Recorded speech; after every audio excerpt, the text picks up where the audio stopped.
welcome back to the channel, and today you can see that I am going to be discussing the beautiful Lioness Oracle Tarot with you in relation to it being one of my favourite decks for meditation or journey work.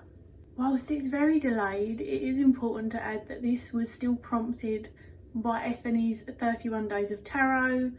It was definitely one of the prompts that stood out to me, and the deck was immediately filled in its place. I knew it would be the Lioness Oracle Tarot.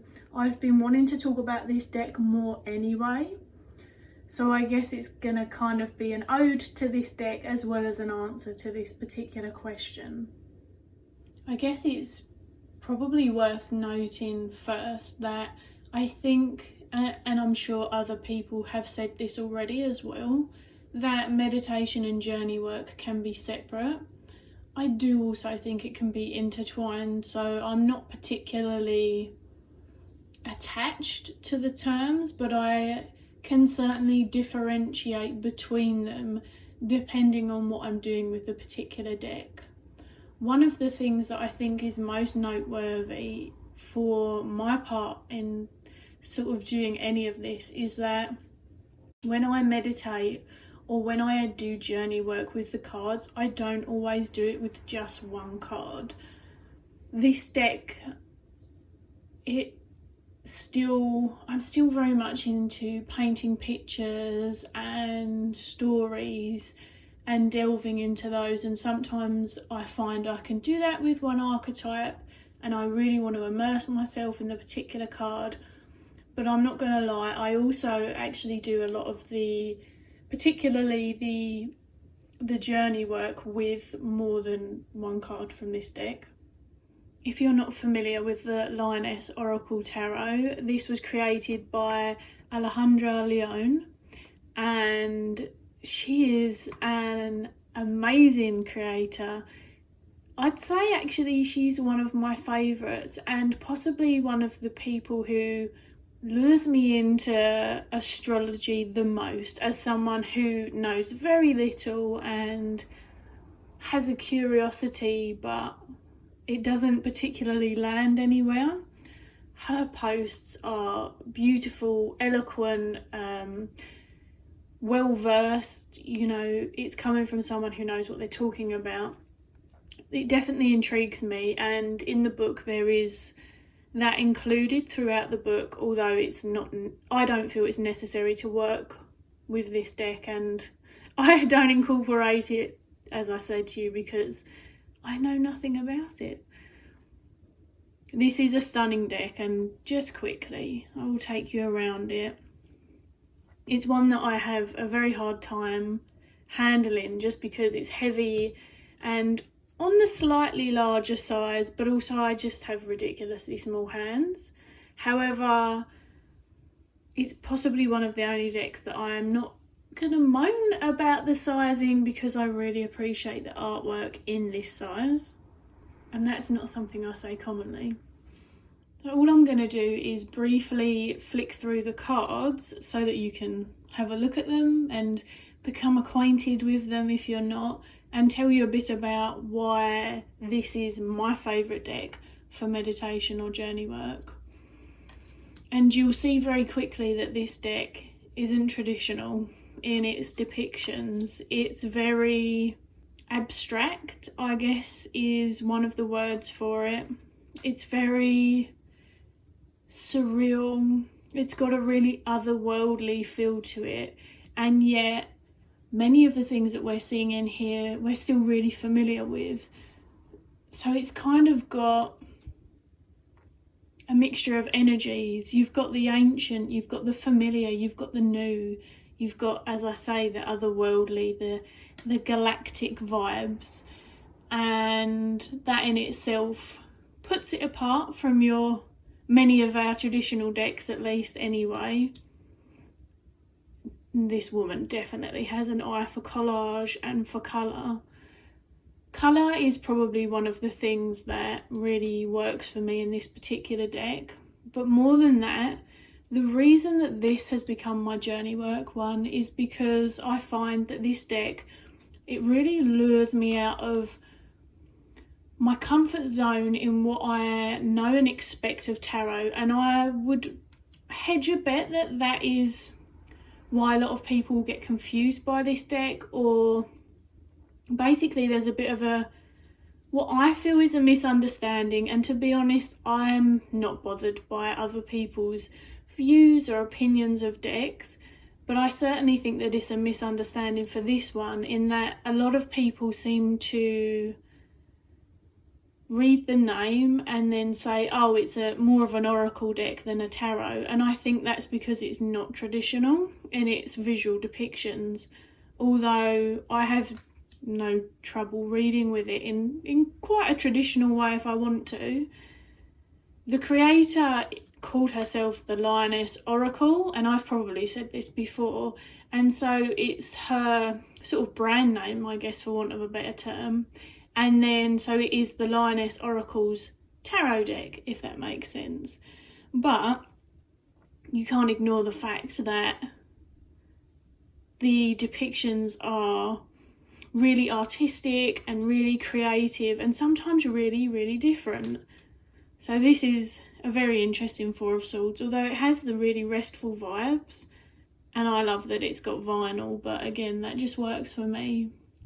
But when I said it lures me out of my comfort zone, what I mean by that is the aspects of the mind and the comfortability of analysis, for me in particular. As I say, I can only speak for myself. And instead, what this deck does is, by having these really unique depictions, it demands a different way of navigating it, a different way of approaching it, I think is a better way to describe it. And it kind of pulls me into this emotional, responsive realm and intuitive explorations, and taps into another part of my experience and away from my, as I say, my initial kind of analysis of things, in terms to understand it from a different point of my process, and a more emotional one, a more artistic, creative one. I'm forgetting what side of the brain that is, but obviously we've got right brain, left brain, and I certainly feel like this one moves into the more creative aspect of that. There's a really healing nature to this as well, and I thought that before I even discovered what Alejandra was processing when she created this deck. And many who will have this deck or are familiar with her work will know that her father passed, and this was something that was born throughout that grieving process for her. And I really do think that you can feel it. I also get a nice combination and almost polarity of energies, where my connection to the sort of ferocity of this deck, and then the softness that's encapsulated in the energies as well. And I feel like that can be seen in the felines that are heavily featured. So very happy about that. In the roses, between the rose petal and the thorn, you know, in the colours, there is just a real diverse selection of those energies. Being stuck in analytical paralysis in terms of doing a reading for myself when I need to journey further, to maybe come out of defences, or just my, as I say, my natural way of coming to dealing with things. It's very hard to articulate a more emotive process, but I'll get this deck out when I know that really needs to happen. And several cards in, and I can do some really good visual meditations, journey into the experience of the card, both in more of an obvious way, envisioning myself with the imagery that I'm seeing, moving through the imagery, or I can do it in more of a kind of surreal aspect. You know, if I was in this card and I come across something, seeing how it feels to me, seeing what it says to me, which a lot of the time I would consider a reflection of my own psyche, but like tapping into a different part of it that maybe isn't quick and easily accessible to me on the day-to-day. I guess what I'm describing is a little bit like a crossover of the Gestalt type dream exploration and analysis that I talked about in a much earlier video. Hopefully that makes sense, because I didn't feel too compelled to share exactly how I journey work or go into... We all know how to meditate with cards, we all do it in very, very different ways, but more explain my connection with this deck and why I find it so fitting. I'm a very visual person as well, I have to say, and so having these type of visuals that I have such a visceral response to and such a connective response to really aids that. Whereas I have some other very beautiful decks, but it just doesn't evoke the same kind of response as this one does.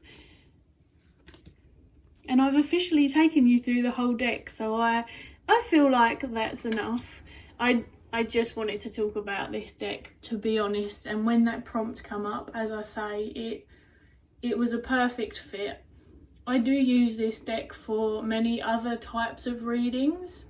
It's one of those decks that even if I don't use it for a couple of months, then it comes out again and we have this whole continuing love affair.